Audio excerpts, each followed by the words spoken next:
The 2021 Academy Awards are tomorrow, so I think it's about time we talk about the 8 Best Picture nominees. In this video, I want to rank them from worst to best, based on my opinion and my opinion only. I'm gonna be honest, it was a little difficult to rank them this year because I really enjoyed the vast majority of them, so I was put in a tough spot of trying to make a hierarchy out of things that all affected me deeply in different ways. In the end, I managed it, but just know going into this that I do really like a lot of these, so just because I put something at number 5 or 6 out of 8 doesn't mean I hated it, because I didn't. It just is what it is. It's a ranking. I will try to keep everything as spoiler-free as possible, so without further ado, let's get into the ranking.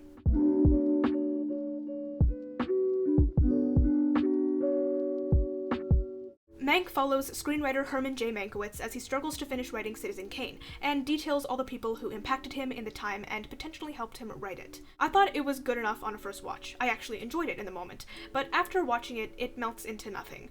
Mank is a movie that's designed to be watched once and then forgotten about. In fact, if you somehow find yourself watching it twice as I have, you might find that it's a lot less, insert positive adjective here, the second time around. This is a lot less interesting and a lot more boring upon a second viewing. I find that it did get better as it went on the first time I watched it, but the second time it really stayed on the same level of mediocrity. Gary Oldman is good. I like him in this. Maybe this is just a year with a ton of fantastic performances, but his performance in this is the one that I tend to forget about the most out of the other Best Actor nominations. Besides, he's already got one of these things, and there are a few other people I would have loved to see in this category this year. Oh well. Okay, but what's good about this? First and foremost, cinematography. Easy enough to say, because this is beautifully shot without a doubt. Amanda Seyfried is also great. She brought some much-needed life to this, and now I want her to be in every period piece ever. I can appreciate how it imitated Citizen Kane's structure of following many characters in many different years and locations. But what Citizen Kane does that this doesn't is that it remains gripping throughout. Not only because there is the central mystery of Rosebud throughout, but also because we're getting the life story and secrets of a very prolific person, almost a Jay Gatsby type. Mank doesn't have that. Mank relies on telling the scenes of that better, more beloved movie, as well as the life of Mank itself, which is interesting, but not interesting enough to make me care as much as the movie wants me to. Maybe it's just the way the film was presented, because I'm sure Herman J. Mankiewicz as a person was interesting. Overall, it's clearly not my favorite, which is why it's down here.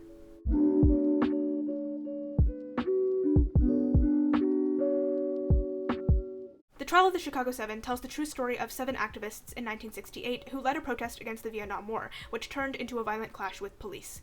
The movie focuses on their notorious criminal trial that followed those events. The strongest thing about this is the writing, which is not a surprise. Aaron Sorkin is a fantastic screenwriter, but the story and writing is bogged down by the less than stellar directing and cinematography. A lot of this feels just a little bit bland, lifeless, and stale, especially in the courtroom, in which, spoiler alert, much of this takes place, so I was surprised it was nominated for cinematography over something like Minari, or even Promising Young Woman. That's not to say the cinematography is bad, it's just not the best out of the other contenders, in my opinion. I think the editing is what gives this movie life. It's edited in a way that's punchy and funny, and keeps it at a breakneck pace that helps make it interesting. And I think that if it didn't have that, then it would be a lot worse off. The performances didn't blow me away either. I do think Sacha Baron Cohen was among the strongest, so if anyone was gonna get a nom, I'd probably choose him. However, if I had full control over who was nominated, I don't think I would have chosen him, cause, like with Mank, there are other people I would have liked to see here more. I know I said the writing was pretty strong, and I do believe that, but very specific aspects felt weird, like the concern for those fighting and dying in Vietnam. It was mentioned and then not mentioned for a long time. It felt like an inconsistent motive. The inclusion of Fred Hampton is also strange to me, seeing as I don't think there's any record of him being there in real life. I know this isn't a Fred Hampton movie, we'll talk about that one soon, but his involvement in this story felt very surface level, and it leads me to ask the question why they wrote him in the first place, other than to serve as a plot device for Bobby Seale's actions.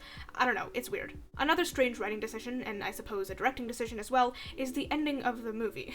It's an and then everybody clapped moment, and I know it's supposed to be a powerful moment, and a version of it happened in real life, and probably was powerful, but the way it's presented in the movie is so clownish. Everything from everyone cheering and clapping to the judge yelling and banging his gavel cartoonishly, it's like a Disney Channel version of what actually happened, and it takes any gravity out of the moment. It feels like a joke. Sorry. Overall, it's interesting to watch in the moment, but the further you get from it, the more forgettable it seems. Kinda like Mank. The only reason I ranked it higher than Mank is because at least I wasn't checking the runtime every 5 minutes.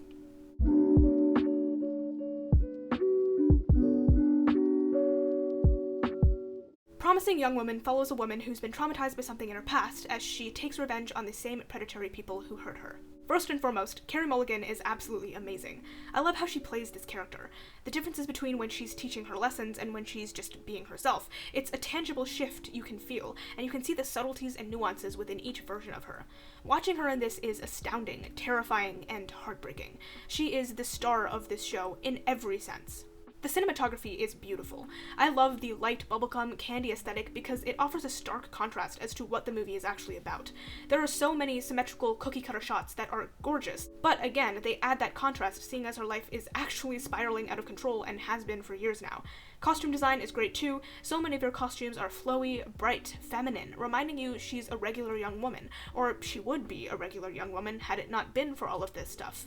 And the casting choices are brilliant. It was a smart idea to use beloved comedic actress to throw us off and make us question our own preconceived notions of nice guy characters and nice guy types in real life. I really like how this shows every side of assault, that it's not just men against women, but rather assaulters and those around them against those who are assaulted, and how so often the people and institutions around assaulters enable them, and make everything 10 times as hard and as unfair as it has to be. This movie knows exactly what it's doing. It's not a revenge thriller in the sense that other revenge thrillers are. We aren't necessarily rooting for our main character in her quest, but rather understanding the people she's enacting revenge against are in the wrong, but she kind of is too, at least her methods may be. It's a story of being unable to heal, about how these issues dominate a person both inwardly and outwardly. It's not afraid to show the reality of issues like this, and the movie does it so well. Overall, Promising Young Woman is an important look at society and the systems we've created that make this movie need to exist at all.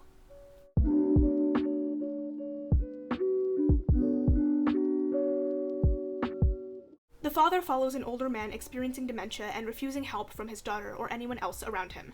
This was not what I was expecting at all. I went into this thinking it was going to follow the daughter, that it was going to be an emotional journey that she goes on grappling with the fact that her father is losing his memory.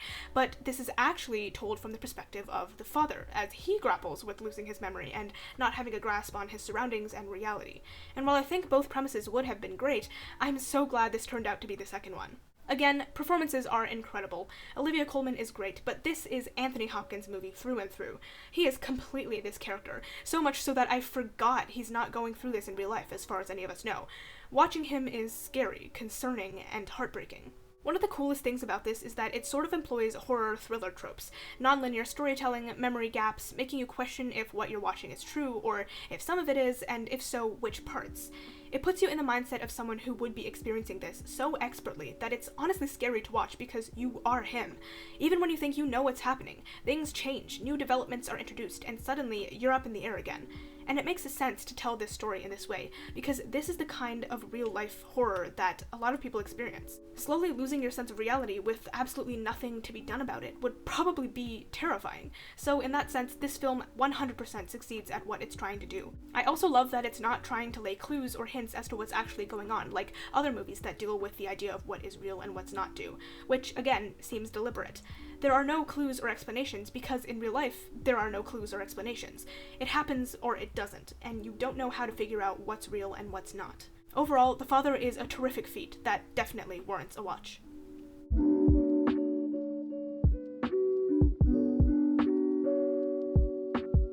Sound of Metal is about a heavy metal drummer whose life is upended when he loses his hearing. First of all, the sound design is so incredibly done. We as an audience are put in his shoes as he goes through this experience. The way that the sound shifts and adjusts to reflect the different stages of his experience is seamless, as well as damn powerful. I honestly don't see how they could have done even better than what we got. Of course, you can't talk about this without talking about Riz Ahmed.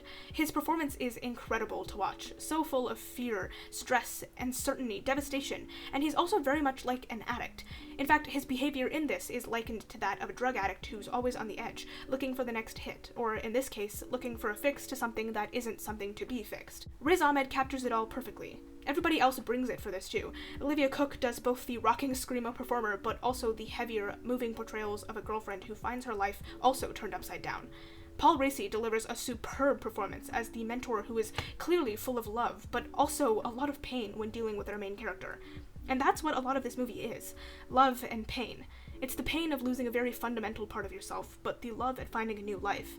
It's the love at having support and a family, but the pain of not being able to accept that this new life is not a bad thing. Silence and stillness is important throughout, with an emphasis on finding contentment with yourself. It's a powerful message, especially surrounding a character who essentially finds himself having a life crisis, to which he thinks there's a solution. And that's another big thing about Sound of Metal.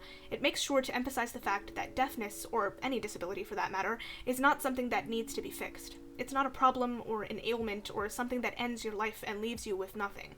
Rather, it's an extension of you. It's a part of life that needs to be accepted, just like any other part of a person. And sometimes, the person who has the hardest time accepting that is you. Sound of Metal makes it clear that it can be difficult, that you don't just wake up one day and find that contentment. It's a process. There's a reason this movie seems to be structured around the 5 stages of grief. Once you reach acceptance, you can continue with life. And Sound of Metal portrays that perfectly.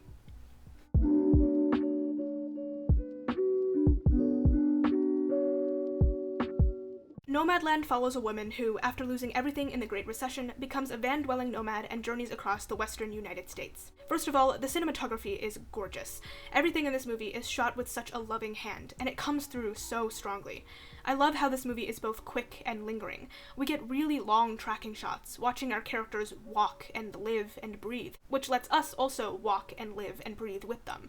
But we also get quicker, shorter scenes where the energy picks up and we get to see the bright day-to-day of our characters. This balance is great because it's one of the many things that makes this movie feel natural. It feels real. It feels like we're watching real people live their real lives in real time, and it's wonderful. Frances McDormand delivers a very human performance. It's one of the quieter, more introspective performances out of the ones I've talked about in this video, and she nails it. She has this youthful wonder at the world around her, but also a softer, older demeanor that reminds us she's been through a lot in just the last couple years alone. And I think it's knowing that makes her lighter, more youthful moments feel that much more powerful, because we see her as a whole human being. Frances McDormand is so natural in this role, and I'm going to be using the word natural a lot, but that's only because that's what this movie and everything about it feels like. Nomadland is surrounded in the ideas of life, death, and remembrance. Life and death sneak up on you when you're least expecting it, and Nomadland deals with what to do when that happens, when your life is derailed. There is the desire to live before it's too late. This movie is a collection of scenes, of moments, and you're probably like, Oishi, that's literally what all movies are, and yes, you would be right, but Nomadland is truly a collection of moments. While this does have a plot, it's the smaller moments that are so striking to me that make up this film. It's moments of quiet, of happiness, of bonding, of resting. It's driving down long, winding roads. It's learning how to take care of your own crap. It's trading trinkets with the other people you meet along your journey. It's line dancing in a dimly lit bar. It's sharing a sandwich and a poem with a young man. And it's breathing in the salty air near the rushing ocean. It's tiny moments of beauty that make up this bigger story of beauty. This is a very healing film. Chloe Zhao created something so small, but so universal, and that is something to be awed by.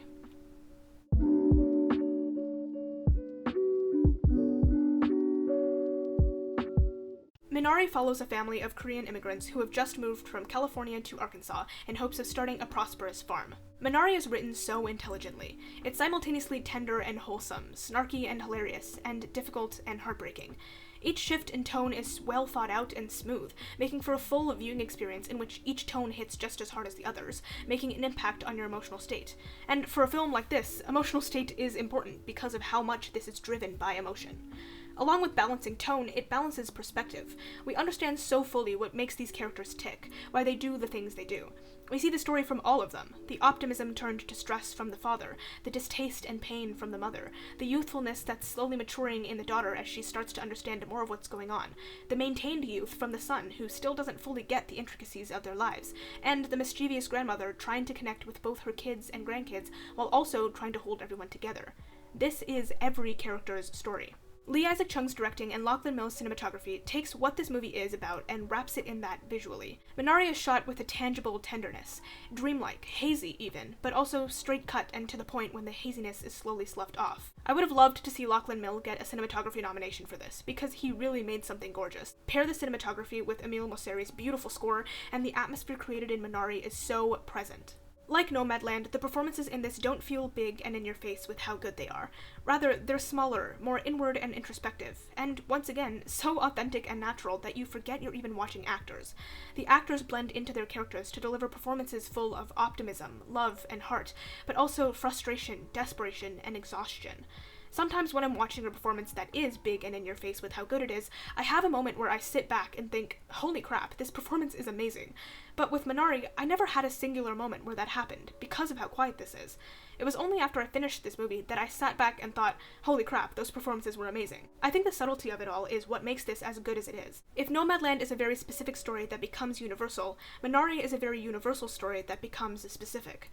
Millions of people know these actions and know these emotions of optimism, love, heart, frustration, desperation, and exhaustion. It's a huge experience portrayed through one specific family, one specific story. The subtlety and nuance with which these characters and this story is delivered lets us absorb it. It's an experience you can't part with easily, and in fact, I don't want to part with it.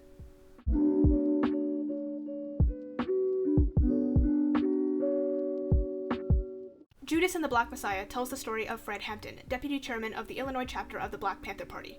More specifically, it chronicles the conspiracy surrounding Fred Hampton's assassination. Of course, the performances are out of this world. Lakeith Stanfield and Daniel Kaluuya bring everything they have to this movie, and it is a wonder to see them work together with this much vigor. They bounce off each other and enhance the other's performance, and honestly, this pairing makes this movie so good. I can't imagine any other pairing but these two because of how well they work together and become these characters fully. Dominique Fishback and Jesse Plemons are also outstanding. Fishback is the heart of the film. She is the last piece of this story that holds it all together. Plemons gives us a look at the opposite side of the conflict, the racism, corruption, and bias, but also the position of knowing you might be doing something wrong, but not doing anything about it. This is so expertly written and directed. There is not a single wasted moment in this film. It's succinct, using its runtime efficiently to tell the best version of this story. I would have loved for Shaka King to get a directing nomination, but at the same time, I don't really know who I would replace, since I do think all the nominees deserve their nominations. If there were more spots available, I would totally give it to Shaka King in a heartbeat. This story is so big. There is the politics, the FBI's involvement, the relationship between our Judas and our Black Messiah, as well as Fred Hampton's personal life and relationships. All of that with side stories following different Black Panther members and figures higher up in the FBI. Judas balances all of it without compromising on any of them. And here's the thing about Judas. There was so much potential for things to go wrong with this film. With as many plot lines, characters, and perspectives it's carrying, it could have very easily gotten messy, convoluted, and hard to follow.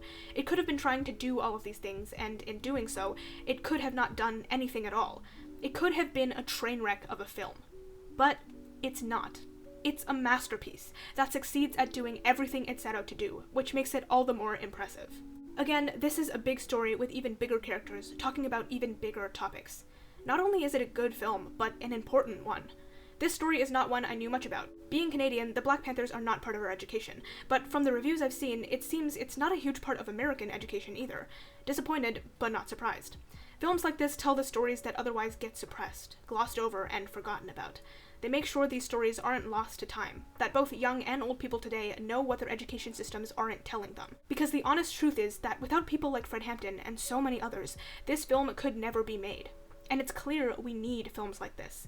It's clear we need to keep watching, listening, and learning. Judas and the Black Messiah is a modern-day epic, akin to the likes of the Odyssey and Mahabharata, and I really hope it lasts just as long. And there you have it. That was my official ranking from worst to best of the 2021 Best Picture nominees. I had a lot of fun watching these this year, and even though I know award shows are technically tired and outdated and quite possibly potentially rigged depending on the award show, I still get excited over them. So I can't wait to see who wins what tomorrow. If you like this video, please make sure to hit the thumbs up, comment down below your ranking of the Best Picture nominees, and which one do you think is going to win? I'm really interested to see. If you enjoy this sort of stuff and you want to see more of it from me, make sure to hit the subscribe button because I make new videos every Friday. Also, I'm on platforms, so if you want to follow me on Instagram, Twitter, Goodreads, and Letterboxd, those links will be in the description down below. As always, thank you so much for watching, and I will see you in my next video.